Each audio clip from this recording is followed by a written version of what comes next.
Yep. Pretty grimy. Not much material left on this one. Good bit on this one. The sun's so bright, it's probably, we can't see shit. But anyway, guys, been working on brakes again, and this time it's on my little B2200 right rear. The wheel cylinders was leaking on it. I knew it had been leaking because I've been having to add oil, brake fluid to it. Finally got around yesterday to changing it out. The funny thing about these Mazdas is on the right rear, the brake line comes from the master cylinder, goes to that right rear wheel cylinder, and then from there it goes over to the left rear wheel cylinder. So there's no bleeder screw on this one. You got to bleed it from the left hand side. And another thing I don't like about these things is there's only one reservoir. So if you got a leaky one, you run out of fluid, you ain't got no brakes. It's not split. So today, I don't have any help bleeding these things, so I'm gonna try an old trick of mine. I hope this tubing's the right size. And I was going to bring y'all along to show you. I think somebody mentioned something about how do I bleed the brakes. And I've tried those Mighty Vacs, and they seem to,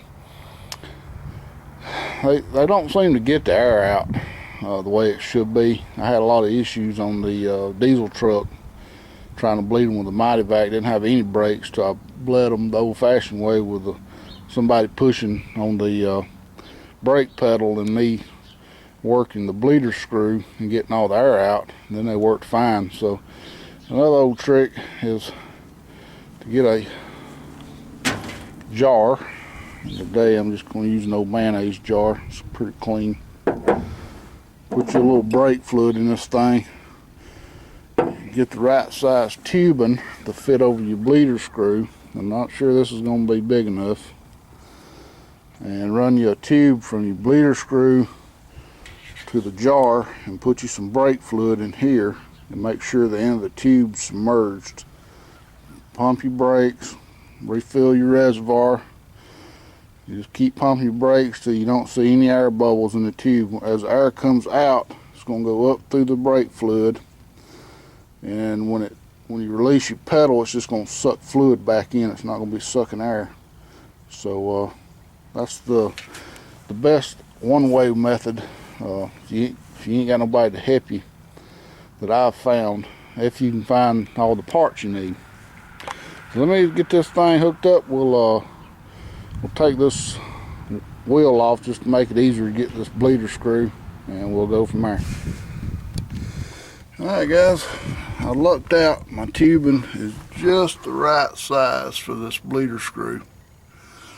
And it's plenty long enough so that I can put it, this jar, which I've put some brake fluid in, not a whole lot, but just enough to submerge this tube in. Hopefully, you're going to waste this, so you want to just, use as little as possible. You can use an old brake container, brake fluid container, but I like to be able to see the bubbles. So let me get this untied and we'll run it out here to where I can see it from the seat, and we'll go from there. Okay guys, I got it set in there, and you can already, I've just barely cracked open the bleed valve, and you can already see bubbles coming up. And that fluid's coming from over here. It's coming from the brake cylinder, or master cylinder, through that wheel cylinder, and then back across here to this wheel cylinder, and it's pushing air out. So I suppose you could leave it there for a long time and we'll get something done, but see if I can set you up where you can see the bubbles.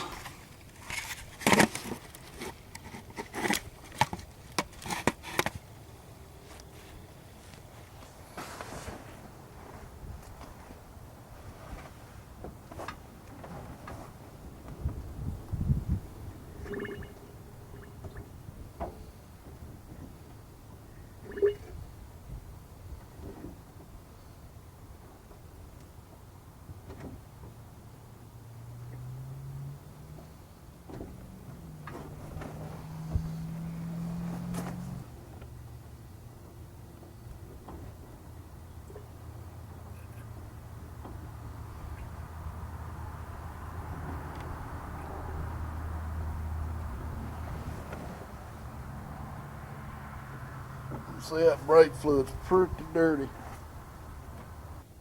Just to get some of that dirty fluid out of there, I'm gonna just keep pumping it.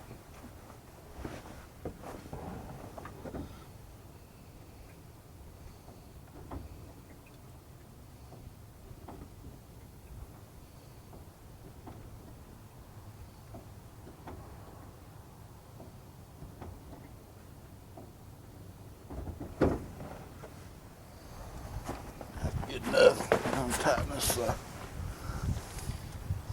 bleed screw back up.